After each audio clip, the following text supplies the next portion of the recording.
আবু জাহেলেরা বলতে লাগলো, আবু জাহেল, উতবা, সাইবা, ওয়ালিদ ইবনে মুগীরা, রাবিয়া বিন মুতিয়া, উমাইয়া ইবনে খালফ, সমস্ত কাফের নেতারা বলতে লাগলো, লা তাসমাউ লিহাযাল কোরআন, এই কোরআন তোমরা শ্রবণ করো না, এই কোরআন তোমরা শোনো না, ওয়ালগাউ ফীহি, বরং কোরআন যেখানে আলোচনা হবে সেখানে তোমরা হট্টগোল তৈরি করো।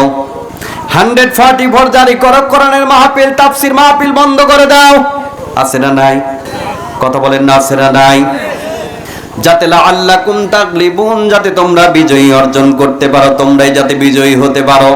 কিন্তু আল্লাহ পাক বললেন না, ইউরিদুনা লিইউতফিউ নূরাল্লাহি বিআফওয়াহিহিম